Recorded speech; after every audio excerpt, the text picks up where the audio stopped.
पूजा चव्हाण हिच्या मृत्यूला जवळपास 17 दिवस पूर्ण झालेत आणि या प्रकरणी वानवडी पोलीस ठाण्यामध्ये केवळ अकस्मात मृत्यू एवढीच नोंद आहे।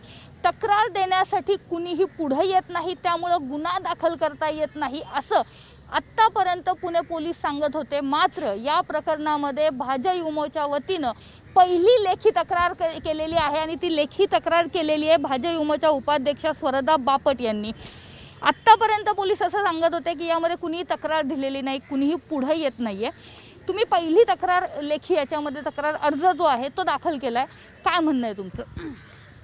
या प्रकरणाला इतके दिवस होऊन सुद्धा पोलिसांनी आज जे उत्तर दिलं, आमच्या नेत्या चित्राताई वाघ या इथे येऊन गेल्या तेव्हा पोलीस म्हणाले की आम्हाला आदेश नाही आहेत। या पोलीस स्टेशनला आणि मुख्यमंत्र्यांना मला असं विचारायचं आहे की कुठल्या पोलीस स्टेशनला अशा गंभीर गुन्ह्यात तुम्हाला आदेश द्यावे लागतात? कुठल्याही तक्रार अशी गंभीर तक्रार झाली की सुमोटो पोलिसांनी कारवाई करायला पाहिजे, पण ती अजिबात केलेली नाही। तक्रार अर्ज द्यायला पुढे येऊ शकत नाहीत, नातेवाईकांवर इतका दबाव असल्यामुळे कोणीही पुढे आलेलं नाही। पण आमच्या भगिनीला न्याय मिळवायसाठी आम्ही या रस्त्यावर येऊन आंदोलन केलं, त्यानंतर आम्ही आज तक्रार दिलेली आहे आणि त्या तक्रारीचा पाठपुरावा आम्ही या संबंधित प्रकरणात करतो। या तक्रार अर्जामध्ये काय म्हटलेले, कुठल्या कलमाप्रमाणे कोणाकोणावरती गुन्हा दाखल करावा अशी मागणी या तक्रार अर्जामध्ये केलेली आहे? संजय राठोड हा मुख्य आरोपी त्यामध्ये नमूद केलेला आहे। Abetment to suicide under IPC प्रमाणे गुन्हा दाखल करावा अशी आम्ही मागणी केलेली आहे।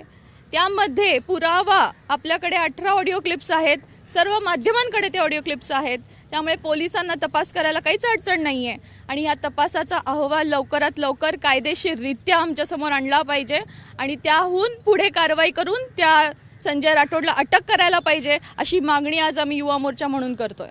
17 दिवसानंतर हा तक्रार अर्ज जो आहे तो तुम्ही दाखल केलेला आहे। FIR अजूनही झालेली नाही, गुन्हा दाखल झालेला नाही।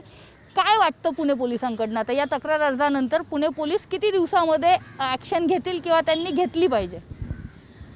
ॲक्शन पोलिसांनी त्वरित घ्यायला पाहिजे। जर त्यांना या गुन्ह्याचं गांभीर्य असेल तर त्यांनी त्वरित आमचे तक्रार अर्ज FIR म्हणून लॉन्च करायला पाहिजे, पण तरीही कायदेशीररित्या त्यांना वेळ मिळतो तो त्यांना मिळावा आणि त्यातून पुढे आजपर्यंत त्यांचं जर असं म्हणणं असेल की मुळात तक्रार कोणी द्यायची गरज नसते, उद्या जर आपल्यासमोर खून झाला तर काय पोलीस विचारणार का कोणी येणार? आज मास्क घातलं नाही म्हणून 144 कारवाई करते, कोणी तक्रार अर्ज देतं का? लॉ अँड ऑर्डर सिच्युएशन जेव्हा जेव्हा येते पोलिसांनी सुमोटो कंप्लेंट दाखल केलेली आहे। अनेक घटना अशा आपल्यासमोर आहेत आणि करायलाच पाहिजे कायदेशीररित्या, त्यामुळे आज त्यांनी FIR लॉन्च करावी असं आम्ही त्यांना त्या तक्रार अर्जात नमूद केलं आहे। यापुढे आम्ही त्याचा फॉलोअप ठेवू, नाहीतर आम्ही रिट पिटिशन करू, मॅजिस्ट्रेटकडे जाऊ, या पोलीस अधिकाऱ्याला सस्पेंड करायची मागणी करू, पण ह्याच्यावर कारवाई केल्याशिवाय आम्ही हा फॉलोअप घेतल्याशिवाय आम्ही थांबणार नाही, नाहीतर आम्ही ठिय्या आंदोलन करणार। 17 दिवसानंतर भाजप युमोनं पहिला तक्रार अर्ज जो आहे तो वानवडी पोलिसांकडे लेखी दिलेला आहे। यानंतर आता या तक्रार अर्जानुसार गुन्हा दाखल होतो का, FIR दाखल होती का आणि त्यासाठी पुणे पोलीस किती वेळाचा अवधी घेतात हे पाहणं महत्त्वाचं राहणार आहे। कॅमेरा पर्सन तुषार नानावरेसह अश्विनी सातोडो, KTV9 मराठी, पुणे।